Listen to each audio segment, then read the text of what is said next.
Hello, ഇന്ന് നോക്കാൻ പോകുന്നത് നെരിവേട്ട എന്ന ചിത്രത്തിൻ്റെ ഏറ്റവും പുതിയ ഒഫീഷ്യൽ OTT റിലീസ് അപ്ഡേഷൻ ആണ്.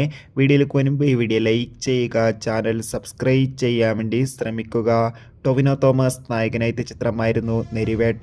ചിത്രത്തിന് അത്യാവശ്യം ഒരു വിജയം സ്വന്തമാക്കാൻ വേണ്ടി സാധിച്ചിട്ടുണ്ടായിരുന്നു. അതുകൊണ്ട് തന്നെ എല്ലാ സിനിമാ പ്രേമികളും ഒരേപോലെ നെരിവേട്ട എന്ന ചിത്രത്തിൻ്റെ OTT റിലീസിനായി ഏറെ ആകാംക്ഷയോടെയായിരുന്നു കാത്തിരിക്കുന്നുണ്ടായിരുന്നത്. ഫൈനലി നെരിവേട്ട എന്ന ചിത്രത്തിൻ്റെ OTT അവകാശങ്ങളൊക്കെ ഇപ്പോൾ വിറ്റുപോയിരിക്കുകയാണ്. ചിത്രത്തിൻ്റെ OTT അവകാശങ്ങളൊക്കെ ഇപ്പോൾ സോണി ലീവ് എന്ന OTT പ്ലാറ്റ്ഫോമാണ് സ്വന്തമാക്കിയിട്ടുള്ളത്. ഏവരുമേറെ ആകാംക്ഷയോടെയാണ് OTT റിലീസിനായി കാത്തിരിക്കുന്നത്. ഫൈനലി നെരിവേട്ട എന്ന ചിത്രം ഈ വരുന്ന ജൂലൈ 11-ാം തീയതി മുതൽ സോണി ലീവ് എന്ന OTT പ്ലാറ്റ്ഫോമിലൂടെ OTT റിലീസ് ചെയ്യുമെന്ന് കൺഫേം ആക്കിയിട്ടുണ്ട്. എന്തായാലും ചിത്രത്തിൻ്റെ OTT റിലീസിനായി കാത്തിരിക്കാം. അതുകൊണ്ട് തന്നെ ചിത്രം ഇന്ന് രാത്രി 7 മണി ശേഷം സോണി ലീവ് എന്ന OTT പ്ലാറ്റ്ഫോമിലൂടെ OTT റിലീസ് ചെയ്യുന്നതായിരിക്കും.